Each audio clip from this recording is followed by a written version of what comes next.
بھائی آپ چاہتے تھے کہ آپ کی اولاد ماڈرن ہو جائے، ہو گئی، مگر اب شکوے بھی آپ کو ہیں، ہم کو نہیں ہے۔ شکوے کے لوگ کرتے ہیں کہ بھئی میری اولاد، میرا کہنا، میرے بیٹے نے، اچھا اس باپ پر بڑا برا اثر پڑتا ہے جس کی اولاد جوان ہو کے اس کے ساتھ زبان درازی کر دے، جس کا بیٹا اپنے باپ کے سامنے کھڑے ہو کے بدتمیزی کرے۔ یہ سب شکایتیں، شکوے، یہ نالے، یہ سب معاشرے میں ہیں اور رہیں گے اور بڑھتے چلے جائیں گے۔ اس کا حل اگر ہو سکے تو میری تقریر غور سے سنیے گا۔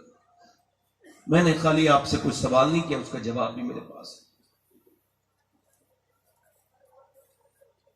فضیل بن عیاض اللہ کے ولی ہیں، گھوڑے پہ جا رہے ہیں بیٹھ کر، ان کے مرید ان کے پیچھے، گھوڑا چلتے چلتے بدک گیا۔ اب بدکنے کو آپ کیا کہتے ہیں مجھے تو نہیں پتا، وہ جب گھوڑا آپ کے اختیار سے باہر چلا جائے، جب وہ آؤٹ آف کنٹرول ہو جائے تو اس کو بدکنا کہتے ہیں۔ وہ بدک گیا تو انہوں نے گھوڑے کو باندھا اور پھر مسلح بچھا کے رونا شروع کر دیا۔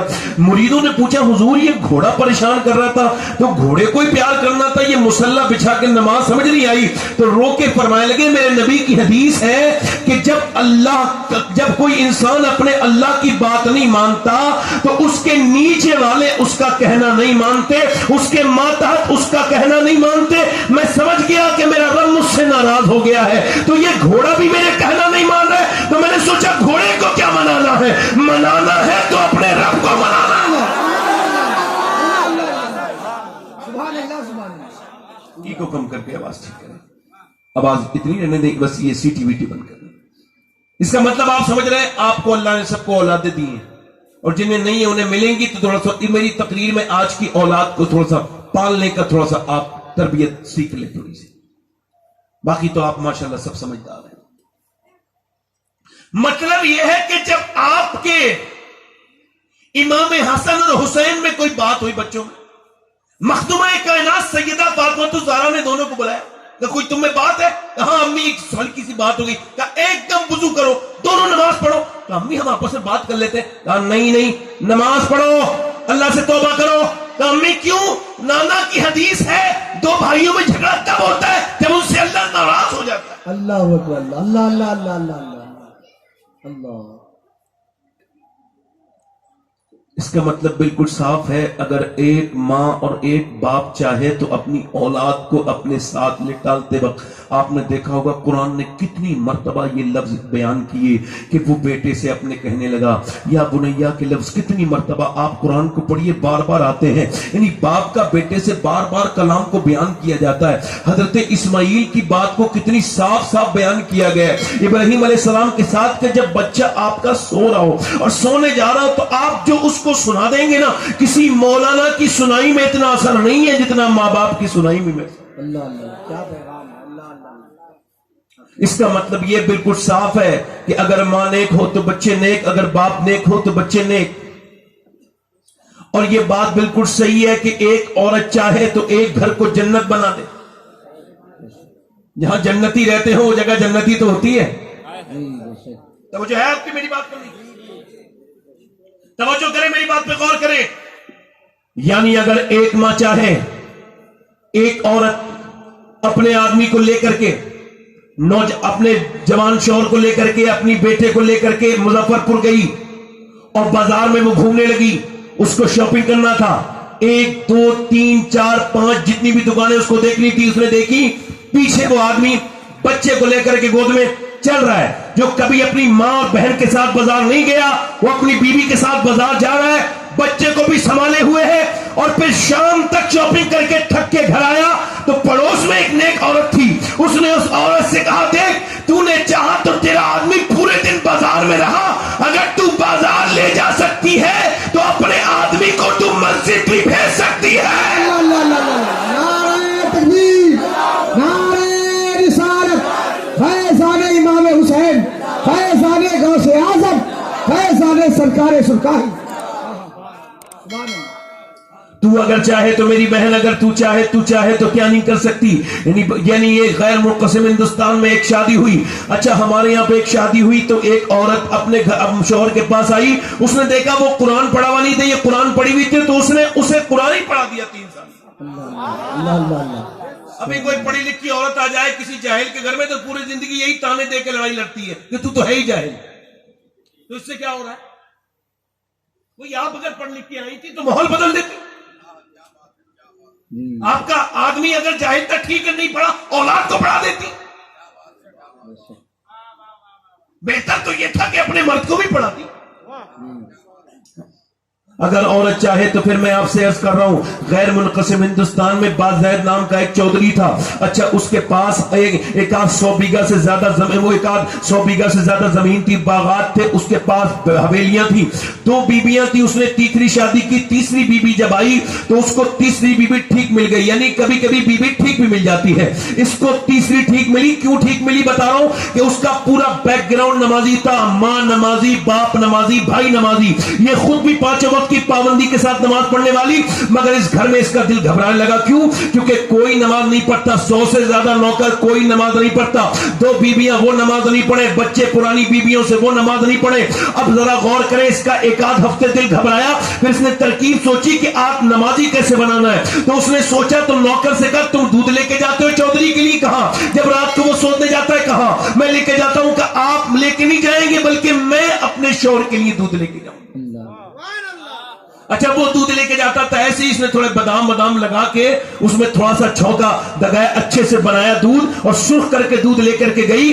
چودھری نے دیکھا تو کہا میری تو 2 بیویاں پہلے, وہ تو کبھی نہیں آئی. یہ بتاؤ بیگم تم نے یہ کیا کیا, آپ کیوں آ گئی؟ کہنے لگی حضور میرا زیادہ حق بنتا ہے آپ کی خدمت کرنے کا, آپ لیجئے یہ دودھ پیجئے اور آپ جو ہے پریشان مت ہوئیے, آپ یہ دودھ پیجئے. اس نے دودھ پی لیا اور پھر وہ لیٹ گیا. کہنے لگی اجازت دے میں آپ کے پاؤں دبانا چاہتی ہوں. کہا کیوں؟ کہ میں اپنے گھر پہ اپنے باپ کے پاؤں دباتی تھی, ماں کے, تو اب آپ کی خدمت کرنے میرے پر ضروری ہے, لہذا آپ اجازت دیں. اس نے کوئی جھگڑا نہیں کیا, ترکیب دے کے کیا لگائی ہے. اس نے کہا ٹھیک ہے. اچھا وہ پاؤں دبانا بھی جانتی تھی, بڑی بہترین انداز میں پاؤں دبانے لگی.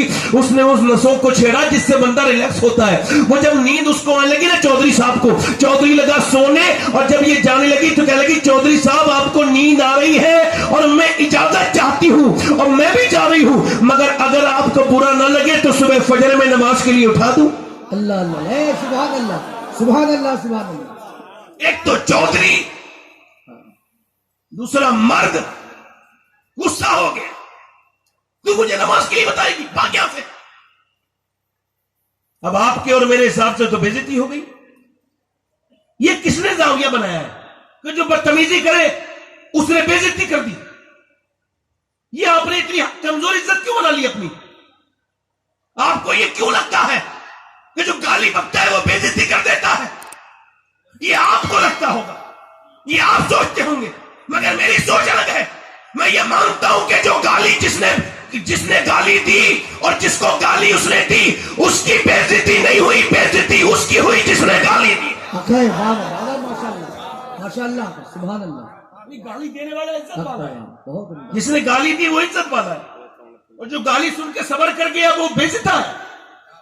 یہ کیا الٹا معاملہ آپ نے بنا لیا, فلاں نے فلاں کی بے عزتی کر دی. نہیں اس نے اپنی اوقات دکھائی. جب کوئی آپ کو گالی دے تو اس کے جواب میں گالی نہ دینا, وہ آپ کو آپ کے برابر لانا چاہتا ہے. جب کوئی مجھے گالی پر کوئی الٹی سیدھی بات کرتا ہے, میں اپنی بات کر رہا ہوں, میں اس کو جواب نہیں دیتا. میں کہتا ہوں یہ شباب تجھے اپنے معیار پہ لانا چاہتا ہے. میں اس کے کیٹیگری میں نہیں آؤں گا, میں اس کے معیار پہ نہیں آؤں گا, میں اس کے اسٹیٹس میں نہیں آؤں گا. یہ 1000 گالی بک لے, میں نے نہیں بکنی, کیونکہ اگر میں نے بھی گالی بک دی تو پھر اس میں اور مجھ میں کیا فرق رہ جائے گا؟ یہ کس نے بنا دیا بھائی کہ جس نے گالی دی اس نے بے عزتی کر دی؟ نانا بھائی, جس نے گالی دی وہ بے عزت ہے. ذلیل وہ ہے جو کسی کو ذلیل کرنا چاہے. یہ الٹا معاملہ ہے, اس کو بدلیے آج سے, تاکہ بدتمیزوں کو ٹھیک سے ٹھکانہ مل جائے. جب کوئی کسی کے ساتھ بدتمیزی کرے تو یہ نہ کہو کہ اس کی بے عزتی ہو گئی, یہ کہو اس بے عزتی نے اپنی چوراہے پہ خود بے عزتی کرا لی. میری نظر میں میری نظر میں وہ ابو بکر صدیق عزت والا ہے جس کے ساتھ کفار مکہ بدتمیزی کرتے تھے. میری نظر میں وہ کفار مکہ بدتمیز ہے، ابو بکر عزت والا. بے شک سبحان اللہ سبحان اللہ. آپ کی نظر میں کون عزت والا ہے؟ ابو بکر یا وہ کفار مکہ؟ تو پھر وہ جو گالی دے رہا ہے آج مظفر پور میں کسی جگہ پہ کسی کو، تو وہ عزت والا ہے یا جو سن رہا ہے وہ عزت والا ہے؟ ماشاء. چلو ایک تھوڑی سی سوچ تو بدلی نا. اس عورت کو اس نے کہا چل تو مجھے سمجھائے گی. بیچاری چلی گئی، مگر اللہ والے راستے نہیں بدلتے، ہمت نہیں ہارتے، انہیں امید اپنے رب سے ہوتی ہے. دوسرے دن آئی، کہنے لگی چودھری صاحب. اس نے کہا پھر تو آ گئی، پھر مجھے پریشان کرے گی، پھر نماز کے لیے کہے گی. اس نے کہا چودھری صاحب میری خدمت کرنے کا حق ہے، آپ میری خدمت تو نہ چھینے نا، آپ میری خدمت کا حق تو نہ چھینے نا مجھ سے، آپ مجھ کو خدمت کرنے دے گا. نماز کے لیے کہو گی کہ میں دیکھتی ہوں، فی الحال آپ دودھ تو پیجئے. وہ دودھ بھی پی لیا. اچھا کل والی ٹانگیں بھی بڑی اچھی دوائی تھی وہ یاد آ گئی تو پھر ٹانگیں بھی دبا لی. ٹانگ دبتے دبتے وہ چودھری کو خراٹے آنے ہلکے ہلکے شروع ہوئے. وہ سونے لگا، کہنے لگی چودھری صاحب اجازت دیں میں تو جا رہی ہوں، مگر اگر آپ برا نہ مانے اور غصہ نہ کرے، دیکھے نہ روٹھے نہ، تو اجازت دے صبح فجر میں اٹھا دوں. اللہ اللہ اللہ اللہ. آؤ دیکھا نہ تاؤ، زور سے لات ماری. اوپر بیٹھی تھی، نیچے جب گری پلنگ سے تو اس کے ہونٹ پھٹ گئے، یہ دانت اس میں گڑ گئے، زمین پہ گری منہ کے بل. تو خون کے نیچے کو چھپڑے گر رہے تھے، خون کے ٹپک رہا تھا. مگر کتنی نیک ماں کی اولاد تھی، نہ جانے کتنا باپ اس کا نیک ہوگا، نہ جانے وہ ماں کتنی نیک ہوگی جس نے ایسی بیٹی کی تربیت کی. اب کہاں گئی وہ عورتیں؟ اب تو ہر جگہ طلاقیں، جھگڑے یہ وہ، کوئی کسی کو برداشت کرنے کے لیے کہاں تیار ہے، دو لفظ سننے کے لیے تیار نہیں. مگر نہ جانے کیسی عورت تھی، میاں پٹی کٹی گالی کھائی مگر بالکل سر جھکائے برتن اٹھا کے چلی گئی. دوسرے دن بھی آئی، آتی رہی جاتی رہی، آتی رہی جاتی رہی. خیر ایک دن چودھری کو خود ہی رحم آ گیا، کہنے لگا روز گالی دیتا ہوں، چودھری کی بیٹی ہے، عزت والے خاندان کی ہے، میں تیری روز عزت اتارتا ہوں پھر بھی روز آتی ہے. کہنے لگی چودھری صاحب آخر تجھے کیا لالچ ہے؟ کہنے لگی میں نمک حرام نہیں ہوں، نمک حلال ہوں، میں نے نمک حرامی نہیں سیکھی، نمک حلالی سیکھی ہے. کیا مطلب؟ کہ تیرا کھانا کھاتی ہوں، تیرا نمک کھاتی ہوں، مگر اگر تم جہنم میں جاؤ گے تو یہ میں کیسے برداشت کر لوں؟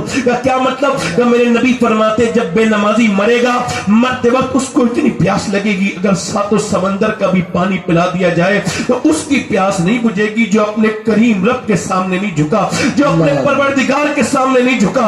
اور قیامت کے دن جو نماز نہیں پڑھے گا فرعون کے ساتھ کھڑا ہوگا، نمرود کے ساتھ کھڑا ہوگا. اے چودھری بس یہی بات ہے کہ بس لالچ میں آتی ہوں کہ اگر تو بے نمازی تو میرے بچے آنے والے بے نمازی وہ جہنمی، میں اپنے بچے کو کیسے جہنمی بنا لوں، میں تجھے اپنے شوہر کو کیسے جہنمی بنتا دیکھ لوں. بس اسی لیے آتی ہوں، پٹتی ہوں، کھاتی ہوں گالیاں تیری، مگر پھر بھی راستہ نہیں بدلتی. چودھری کے دل میں رحم آ گیا، آنکھوں میں آنسو لا کے بولا صبح تو نہ اٹھانا، میں تجھے صبح اٹھاؤں گا. چودھرائن صبح کو اٹھا دیا. چودھری نے صبح کو اپنی بیوی کو اٹھایا، دونوں نے مصلی بچھایا. وہ وضو کر کے سجدے میں جا کے پھوٹ پھوٹ کے رونے لگی، کہنے لگی مالک یہاں تک بڑی مشکل سے لائی ہوں، کتنی گالیاں کھائی ہیں، کتنی تکلیفیں بڑھائی میں نے اٹھائی ہیں، کتنے میں نے مار کھائی ہے میرے رب، مگر تو بہترین قدردان ہے، تجھ کو پتا ہے میرے مالک یہاں تک آج آیا ہے، کیا پتا کل اس کا دل بدل جائے، لہذا آنا اس کا کام تھا، قبول کرنا تیرا کام. قبول کر لے میرے رب، میرے آدمی کو قبول کر لے، میرے رب میرے آدمی کو قبول کر لے. دیکھ میں کمزور ہوں تو طاقت والا پروردگار ہے. میں آپ سے پھر بتاتا ہوں کہ اپنے مصلی بچھانا شروع کر دو، مرد کیا عورتیں کیا سب. جب کوئی پریشانی آئے تو مصلی بچھانا سیکھو اور اس کے سامنے رونا سیکھو، اس سے کہنا سیکھو یہ کر دے، مجھے یہ عطا کر دے، اس سے مانگنا سیکھو. اور جو لوگ ہیں نا ان سے مانگو تو ناراض ہو جاتے ہیں، میرا رب وہ ہے جس سے نہ مانگو تو ناراض ہو جاتا ہے، وہ میرا پروردگار ہے. آپ مجھے ایک آدمی پوری دنیا سے لے کے آؤ ڈھونڈ کے جس نے رب سے مانگا ہو اور رب نے اس کو دیا نہ ہو. آپ ایک لے کر کے آؤ. کبھی تم نے کہا دنیا کے بالداروں کے سامنے تو بڑے آنسوؤں سے روتے ہو، جب کوئی پریشانی آ جائے سیٹوں کے سامنے روتے ہو، بڑی حسرت کے ساتھ روتے ہو، یا کبھی اپنے رب کے سامنے بھی روئے؟ کبھی اس کے وسجد واقترب، سجدہ کرو اللہ کے قریب ہو جاؤ. کبھی اللہ کے قریب ہونے کی بات کہیں وہ رونے لگی، کہنے لگی مالک اس کا دل بدل دے، اور دلوں کو بدلنے والے مجھ کمزور پر رحم کر دے. ایسی روئی، اللہ نے چودھری کا دل بدل دیا, تہجد کی نماز بھی نہیں چھوڑتا تھا چودھری, تہجد کی نماز بھی پابندی سے پڑھنے لگا. اس نے مسجد بنوائی, مدرسہ بنوایا, سارے نوکر نمازی, سارا علاقہ نمازی ہو گیا. ایک عورت نے پورے علاقے کو بدل کے رکھ دیا. میاں وہاں سے حافظ نکلنے لگے, مدرسہ بنا. اور جب ان دونوں کے درمیان بچہ پیدا ہوا تو کوئی عام بچہ نہیں تھا, بلکہ سلطان محمد باہو قطب الاقطاب تھا, جس نے کہا تھا تسبیح پھری پر دل نہیں پھریاں, کی لینا تسبیح پھر کے ہوں, علم پڑھا پر ادب نہ سیکھیاں, کی لینا علم نہ پڑھ کے ہوں. بالکل صاف بات ہے, اگر ماں باپ اللہ سے ڈرنے والے بن جائے تو اللہ بچے بھی ولی بنا کے پیدا کرے. نعرے تکبیر, نعرے رسالت, فیضان امام حسین, فیضان غوث اعظم, عرس علی محمد قادری. اللہ اللہ اللہ, کیا بات. سارا علاقہ نمازی ہو گیا. اقبال کہتا ہے لوگ مجھ سے کہتے ہیں کہ حسین ابن علی نے کربلا میں حق ادا کر دیا, تو میں ان سے کہتا ہوں یہ ادھورا جملہ ہے. پورا جملہ ایسے ہے کہ پہلے مدینے میں علی نے باپ ہونے کا حق ادا کیا, حسین نے فاطمہ نے ماں ہونے کا حق ادا کیا, پھر حسین نے کربلا کے میدان میں نیزے پہ چڑھ کے قرآن پڑھ کے بیٹے ہونے کا حق ادا کیا. سبحان اللہ, سبحان اللہ. لگ رہا آپ لوگوں کو نہیں لگ رہا؟ یعنی آپ چاہیں تو کبھی اپنے آپ کو بدلنا. میری بہنیں میری بیٹیاں سنیں, ان سے تو میں عرض کر رہا ہوں اور آپ سے بھی عرض کر رہا ہوں. مدینے کے مرد لاجواب ہے, ٹھیک ہے بات بالکل, تو مدینے کی عورتیں لاجواب نہیں ہیں؟ صحابہ لاجواب ہے تو ان کی عورتیں وہ بھی تو لاجواب ہے نا بھائی.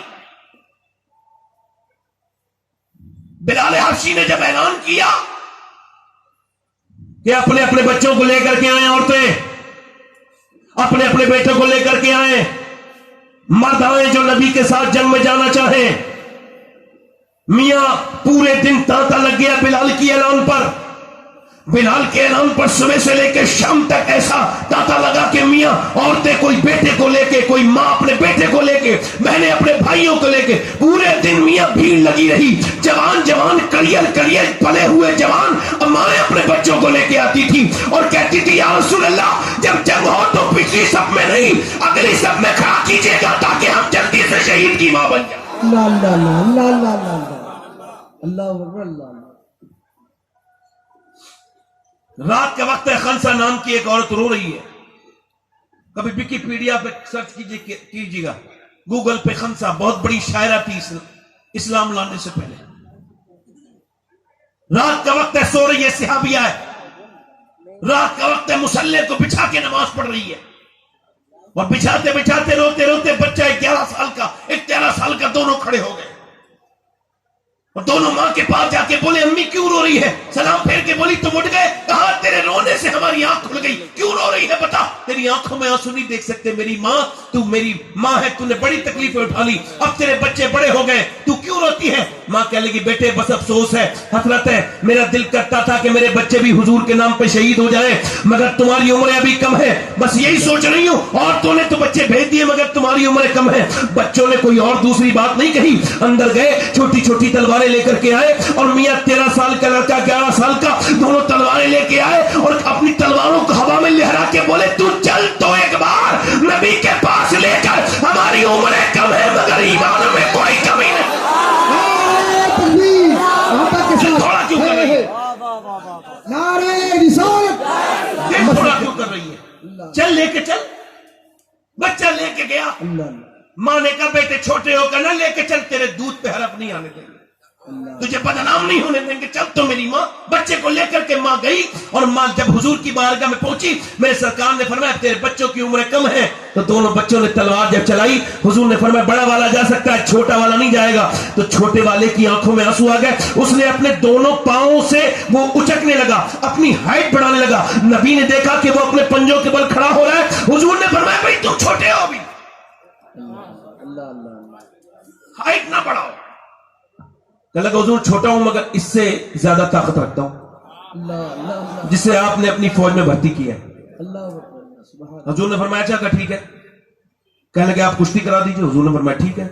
کشتی کے لیے آگے بڑھا, اپنے بھائی کا ہاتھ پکڑ کے بولا دیکھ تو طاقتور ہے، اور سن حضور نے تجھے تو بھرتی کر لیا نا، حضور جسے بھرتی کرتے پھر نکالتے نہیں ہیں، تو ایسا کر کہ آج گر جانا، اگر تو اکیلا جائے گا تو امی اتنی خوش نہیں ہوں گی جتنی ہم دونوں کی لاشیں آئیں گی، امی خوش ہوں گی، دیکھ میرے بھائی مجھے گرانا نہیں ورنہ اللہ تجھ سے ناراض ہو جائے گا، ہم دونوں بھائی ساتھ میں کھیلتے ہیں، ساتھ میں کھاتے ہیں، ساتھ میں پڑھتے ہیں، تو شہید بھی اگر ساتھ میں ہو جائیں تو کتنی اچھی بات ہے۔ یہ کہہ کے اپنے بھائی سے بولا، میرا ہاتھ پکڑ کے بولا دیکھ گرانا نہیں۔ جب وہ رویا تو نبی نے دونوں کی کشتی نہیں ہونے دی، دونوں کے ہاتھ پکڑے، الگ ہٹایا اور دونوں کے سروں پہ ہاتھ رکھ کے فرمایا جب تک ایسے بچے اور ایسی مائیں دنیا میں ہیں اسلام کا کوئی بال بیٹا نہیں کر سکتا۔ ماں نے اپنے بچوں کو سروں پہ ہاتھ رکھ کے کہا میرے لاڈلو، میرے بیٹو، آؤ ذرا تمہیں آخری بار پیار تو کر لوں۔ میں نے تمہیں تمہارے لیے کنویں سے پانی بھر بھر کے لوگوں کے گھروں میں دیا اور تم کو پالا، میں نے تمہارے باپ کے مرنے کے بعد بڑی پریشانیاں، دقتیں، تکلیفیں اٹھائیں، مگر میں نے اپنے بڑھاپے کا تم کو سہارا اور لاٹھی بنانے کے لیے یہ سب نہیں کیا، میں نے اس وجہ سے کیا کہ میں بھی شہداء کی ماں کہلاؤں، شہید کی ماں کہلاؤں۔ تو اب جانا، تمہاری ماں تمہارا انتظار نہیں کرے گی، میدان جنگ میں جاؤ، شہید ہو جاؤ، مگر چونکہ تمہاری عمر کم ہے تو اپنی ماں کا نام خراب مت کرنا۔ میرے لاڈلو، جب تیر چلے، جب تلوار چلے، جب نیزے چلے اور جب تمہاری طرف نیزے تلوار تیر آئے تو جتنے زخم بھی آئے سینے پہ آنے چاہیے، تمہاری پیٹھ پر ایک بھی زخم نہ آئے، تاکہ لوگ دیکھیں تو سمجھ جائیں کہ مدینے کی عورتیں بزدل پیدا نہیں کرتی، شہر دل پیدا کرتی ہیں۔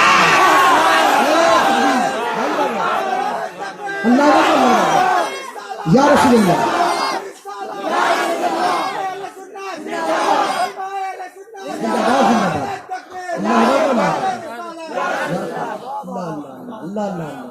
میرے لاڈلو، خنسا تمہارا انتظار نہیں کرے گی بلکہ تمہاری لاشوں کو دیکھ کے کہے گی ہاں میں نے جو جنے تھے وہ بزدل نہیں تھے، شیر دل۔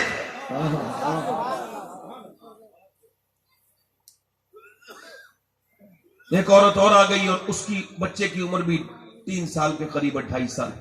کہنے لگی حضور میں بھی بیچنا چاہتی ہوں اپنے بچے کو۔ کہاں ہے؟ یہ میرا بیٹا ہے۔ حضور نے فرمایا کہاں ہے تیرا بیٹا؟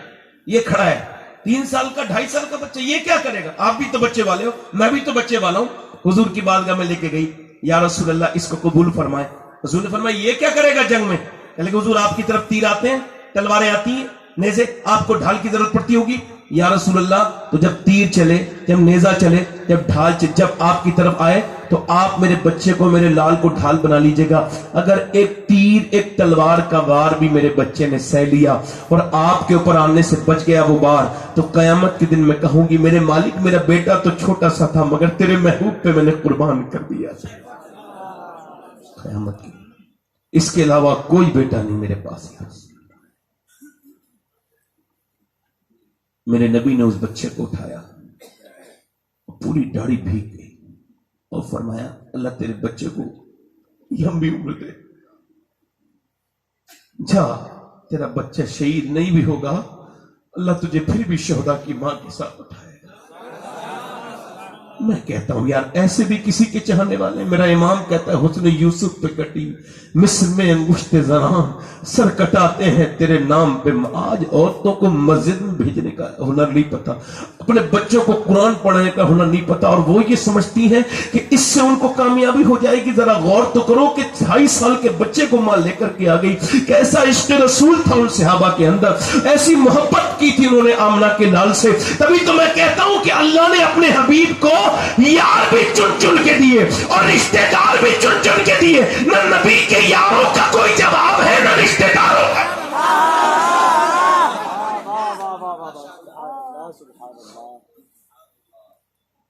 ایک عورت ام عمارہ نام کی ہے، 70 سال سے زیادہ عمر ہے، وہ بھی ایک جنگ میں حضور سے بولی میں بھی جاؤں گی حضور جنگ میں۔ حضور نے فرمایا تو کیا کرے گی؟ آپ کیا کرو گی؟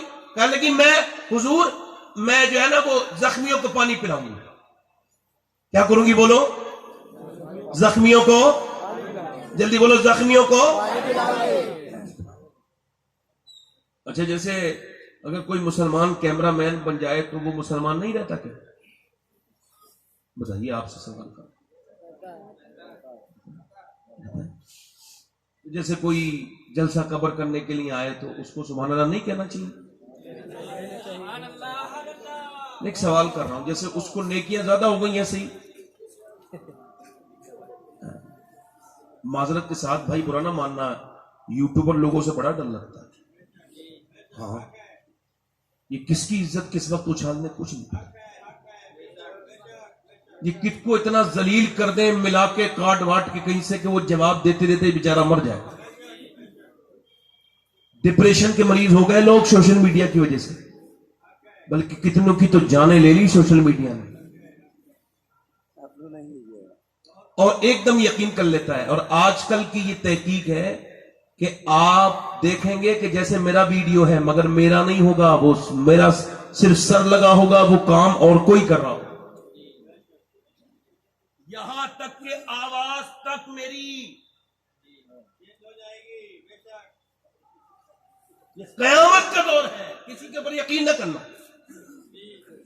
کسی اپنے عالم کے اوپر طنز نہ کرنا جب تک آپ معاملے کو ٹھیک سے سمجھ نہ لیں.